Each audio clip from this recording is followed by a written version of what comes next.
Appropriately, we say Kapitel Kuf Zayin, the Rebbe's Kapitel. Satircha de Tzipur. We'll start the first two psukim and the last two psukim together, and the balance we recited personally, individually.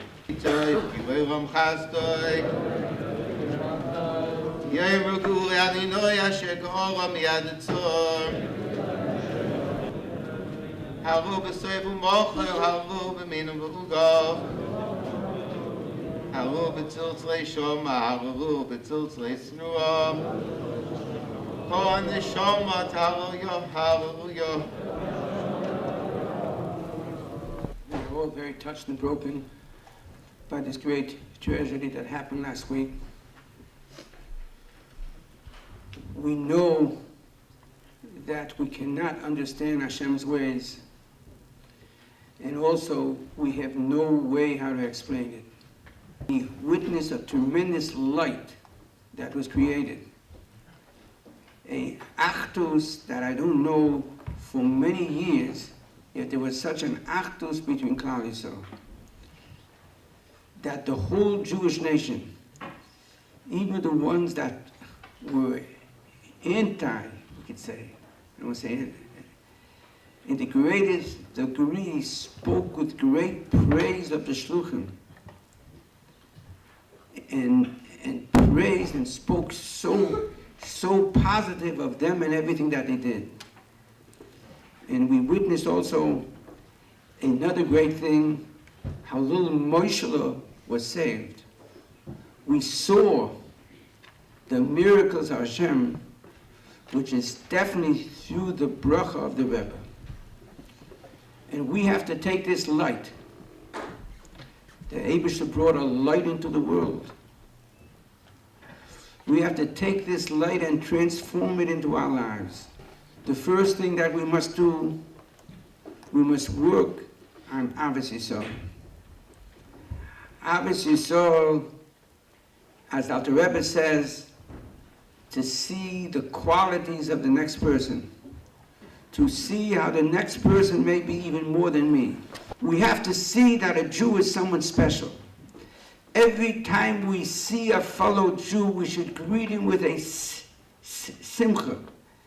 And every time we are able to do another Jew a favor, we should feel that it is a present of Hashem. This is not an easy thing.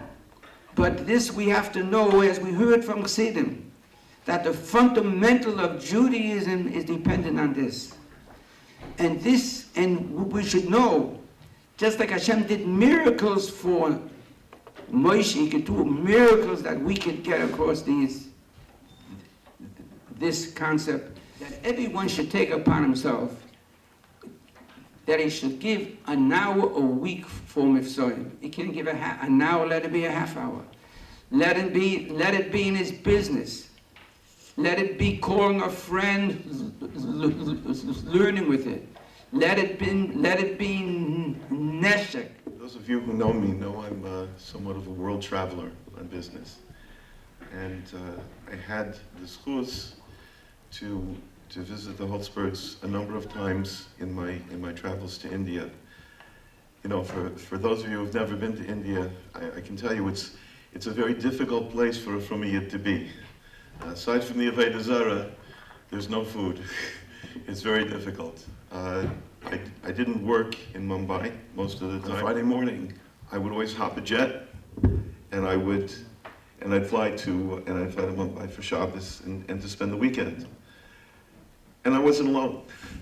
There were many, many frum businessmen who would do that. Because you know something?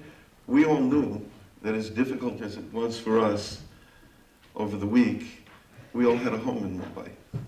We had a place where we could go where, even though we were thousands of miles away from our own homes, we knew we had a place to go where we walked through that door and we were home. And we were home, really, because of Gavi and Rivka. We were home because of their kindness, their hachnas sorchim, the essence of their being was making everyone who walked through their doors feel wanted, feel treasured, feel comfortable. You'd walk into their Chabad house, and the first thing you saw was Bayis Mali Sfarim. For those of you who know me, you know that's important to me.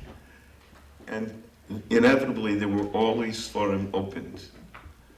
Gavi Holtzberg was a masmid. He loved learning, he learned all the time. One of his greatest pleasures was finding someone to learn with, whether it was someone who was a beginner or someone who could learn well. There were also, every time I was there, dozens and dozens of Israeli tourists. Individuals who would never go into a Beis Knesset at home, would never even think to go to some place where there was davening.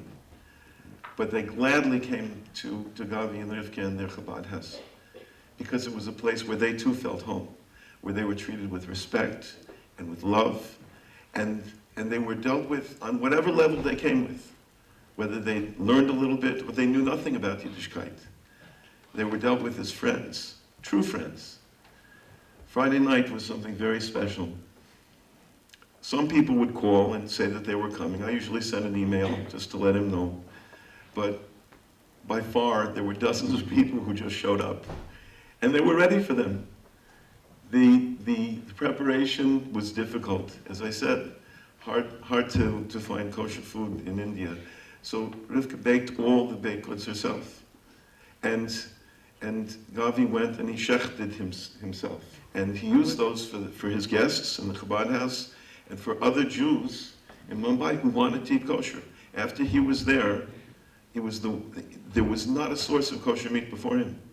And he told me it was one of his sources of pride was that Jews in Mumbai who never really were able to eat kosher meat now ate it regularly. And dozens and dozens and dozens of Israeli tourists, usually there were about at least 7 or 8, businessmen from New York and other parts of the world, and all of us sitting together. And Gavi and Rivka shared in this. They involved everyone.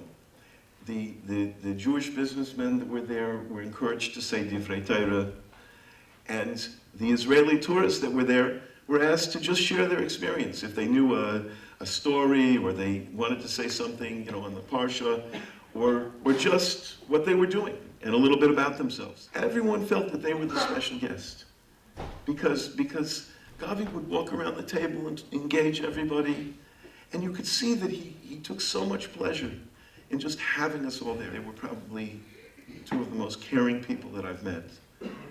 And certainly the biggest Bali Mesiras Nefesh that I've ever got. A call from a woman in Eretz Yisrael whose son was backpacking in India. And she hadn't heard from him for a week, and she was frantic. He found a small hospital that had this Israeli boy. So Gavi, they told him, by the way, that the boy was very ill. Gavi got in his car. He drove a whole day to get to that hospital. He told me when he walked into the hospital, he found the Israeli boy on the floor. They didn't even have a bed for him. There was no blanket for him. He was just on the floor in a corner, and he was shivering, burning up with fever. Basically, Gavi picked him up, took him to the car, drove him back to Mumbai, and got him into the best hospital that Mumbai has to offer. He would have died if not for Gavi Holtzberg. Every day was filled with Mesiras Nefesh. Every day was filled, which was spent helping other Jews. It was an honor for me to have met them and to spend time with them. It wasn't just someone showing up and having a meal. It was never that. And I never, it was never just thank you and goodbye. It was always staying, and spending time with them the next day and sometimes the day after. And again, it's an honor for me to be here and talk about them because they were, I think, two of the most profound individuals I've met in my entire life.